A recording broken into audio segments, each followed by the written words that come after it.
오늘도 복된 아침, 주께서 함께 하시는 귀한 아침입니다. 함께 말씀 묵상의 자리로 나아가시겠습니다. 같이 묵상하실 말씀은 사도행전 28장 30절, 31절 두 절 말씀 제가 봉독하겠습니다. 바울이 온 이태를 자기 셋집에 머물면서 자기에게 오는 사람을 다 영접하고 하나님의 나라를 전파하며 주 예수 그리스도에 관한 모든 것을 담대하게 거침없이 가르치더라. 아멘.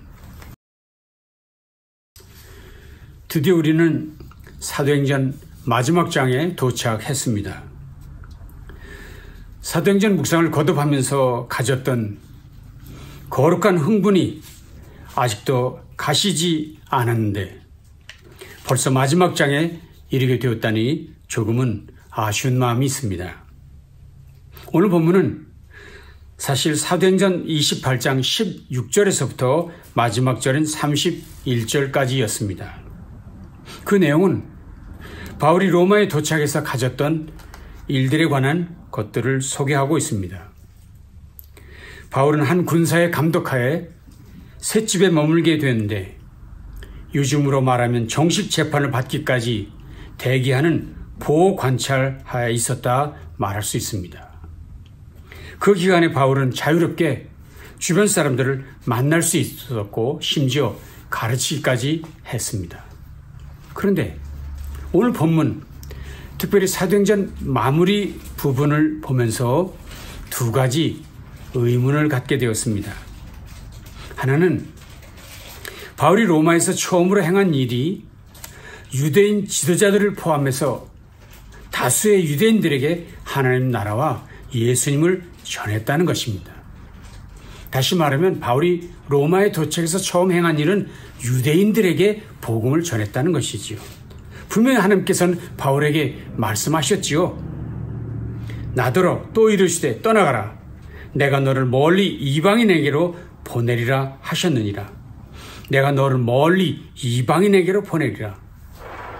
다메섹에서 바울을 처음 부르셨을 때도 그와 같이 말씀하셨습니다. 이 사람은 내 이름을 이방인과 임금들과 이스라엘 자손들에게 전하기 위하여 택한 나의 그릇이라. 이방인과 임금들과 이스라엘 자손들에게 전하기 위하여 택한 나의 그릇이라고 처음에 말씀하셨죠. 그래서 하나님께서는 그 일을 위해 바울을 로마까지 보내신 것이었습니다. 자, 그렇다면 이런 하나님의 명령을 받은 그가 우선적으로 처음으로 해야 할 최우선적인 일은 무엇입니까? 이방인인 로마 사람들에게 복음을 전하는 일을 하는 것. 그것을 우리는 당연히 기대하고 있지 않겠습니까? 그런데 오늘 본문은 전혀 그렇지 않다는 것입니다. 17절 말씀이었습니다. 사흘 후에 바울이 유대인 중 높은 사람들을 청하여 그들이 모인 후에 이르되 여러분 형제들아. 바울은 로마에서 이방인이 아닌 유대인들을 집으로 초청해서 복음을 전했다는 것입니다. 여러분, 분명 이것은 하나님의 뜻과는 어긋나는 것이 아닐까요? 여기 저의 의문이 있다는 것입니다. 왜 바울은 그렇게 했냐는 것입니다. 그런데 사실 바울은 늘 이런 마음을 가지고 있었어요. 로마서 1장 15절 16절입니다. 그러므로 나는 할 수 있는 대로 로마에 있는 너에게도 복음 전하기를 원하노라. 내가 복음을 부끄러워하지 아니하노니 이 복음은 모든 믿는 자에게 구원을 주시는 하나님의 능력이 됨이라. 먼저는 유대인에게요, 그리고 헬라인에게로다. 먼저는 유대인에게요, 그리고 헬라인에게로다. 이것이 선교에 대한 바울의 마음, 열정이라고 볼 수 있습니다. 바울은 복음을 전해야 한다는, 복음을 땅끝까지 이르게 한다는 하나님의 대사명을 잊은 일은 없습니다. 그것을 부끄러워한 일도 없습니다. 그런데 그 복음을 땅끝까지 전하기 위해서 그가 우선적으로 해야 할 일이 있었는데 그것은 유대인들에게 복음을 먼저 전해야 한다는 사실이었습니다. 그래서 그는 복음 전도의 기회가 있을 때마다 우선적으로 유대인들에게 나아갔습니다. 그들이 모여드는 회당으로 찾아갔습니다. 그들이 갖고 있는 구약 성경으로 권면했습니다. 오늘 본문에서 보시는 대로 로마에 도착해서도 그가 가장 우선적으로 한 일은 유대인들 중 높은 자들을 집으로 초청해서 말씀을 전했던 것입니다.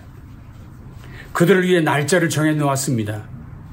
그들을 위해 밤낮으로 말씀을 전했다고도 했습니다. 왜 이렇게까지 유대인들을 위해 열심을 내는 것이었을까요? 그는 이방인을 위한 사도였는데 왜 이렇게까지 유대인들에게 열심을 내었을까요? 바울은 로마서 9장에서 이런 이야기를 합니다. 내가 그리스도 안에서 참말을 하고 거짓말을 아니하노라.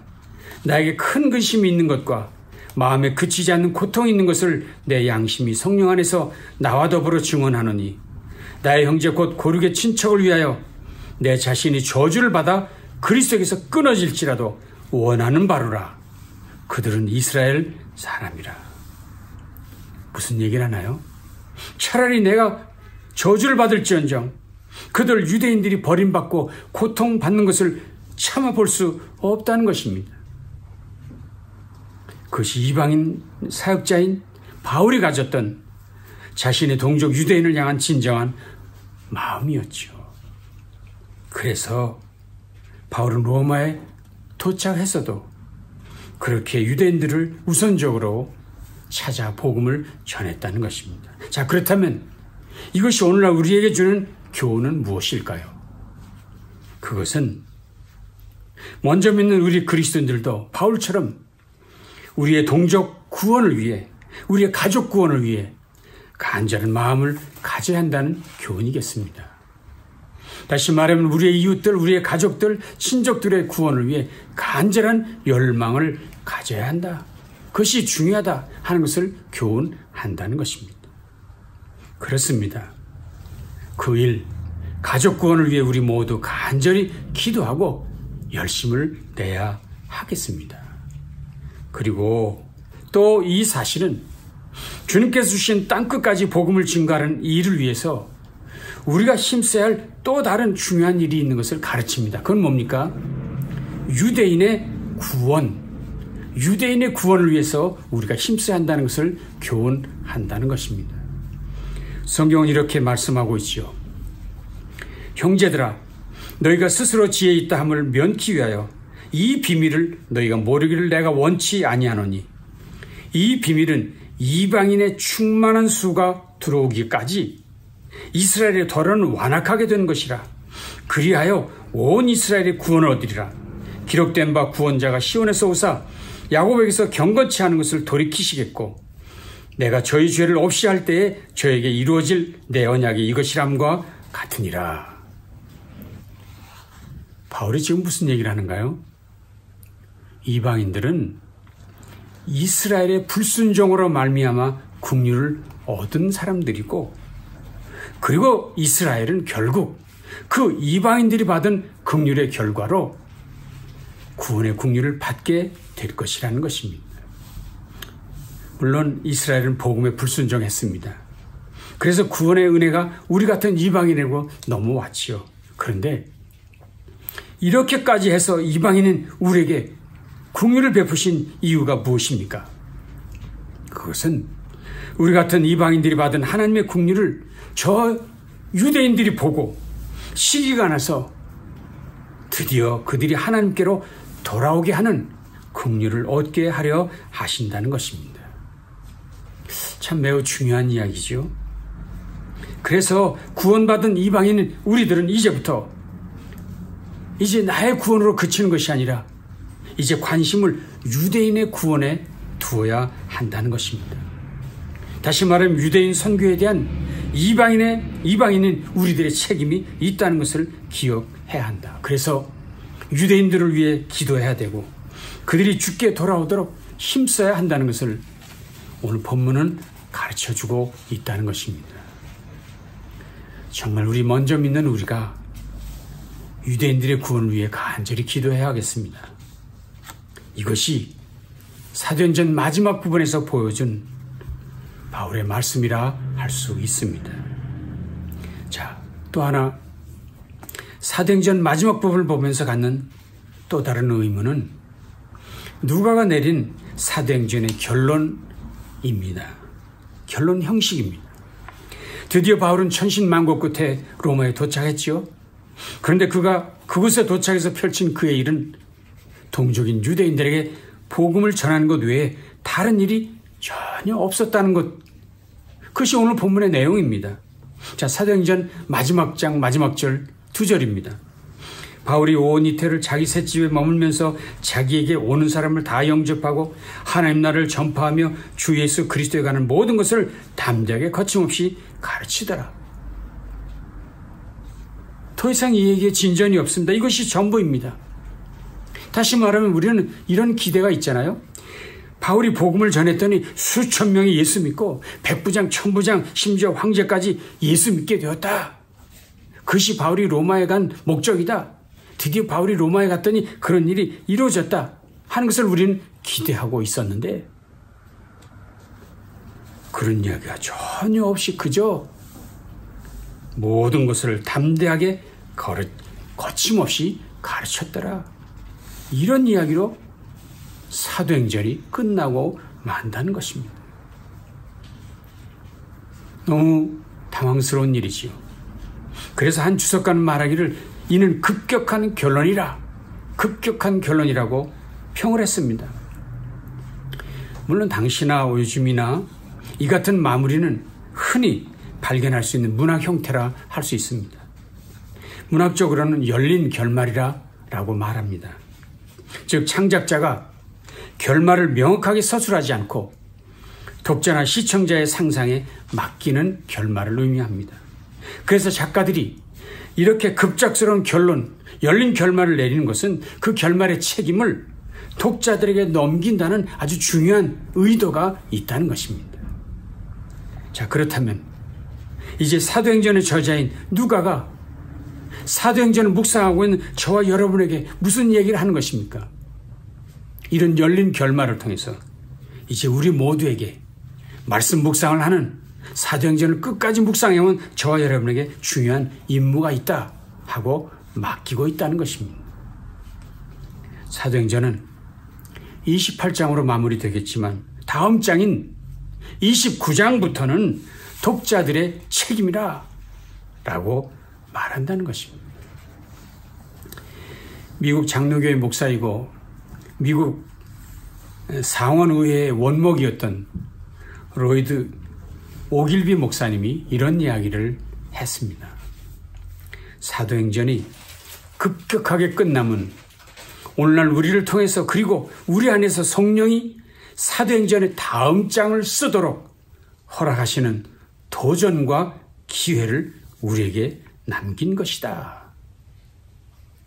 사도행전의 다음 장을 쓰도록 도전과 기회를 우리에게 남겼다. 사도행전이 열린 결말, 급작스러운 결론으로 마무리되었다고 지금 말씀드리고 있잖아요. 자, 그러면 여러분 오해하지 마십시오. 그래서 이렇게 끝납니까? 이것이 마지막입니까? 아니라는 거죠.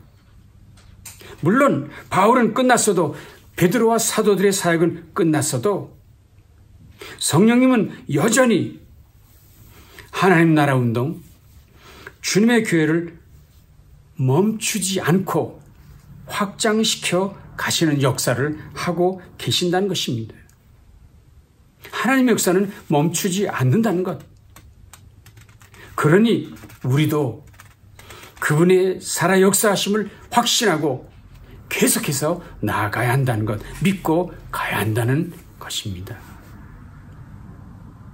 이제는 저와 여러분의 차례이기 때문입니다. 자, 그러면 어떻게 나가야 할까요? 어떻게 가라는 것입니까? 오늘 본문에서는 중요한 두 단어를 제시해 주었습니다. 다시 사도행전의 마지막 구절을 보시겠습니다. 하나님의 나라를 전파하며 주 예수 그리스도에 관한 모든 것을 담대하게 거침없이 가르치더라. 헬라어 성경에서는 마지막 두 단어가 마무리되는데 하나는 파르레시아 그리고 또 하나는 아콜리토스라는 단어입니다. 파르레시아, 아콜리토스. 우리 번역이 바로 이것을 담대하게 거침없이라 했습니다. 즉 사도행전의 마지막 두 단어가 있는데 하나는 담대하게 그리고 거침없이라는 단어로 마무리되었다는 것입니다. 담대하게란 뭡니까? 솔직하게 분명하게라는 뜻이죠. 거침없이란 말은 무엇입니까? 방해되지 않는 태도로 자유롭게라는 뜻이겠죠. 그렇습니다.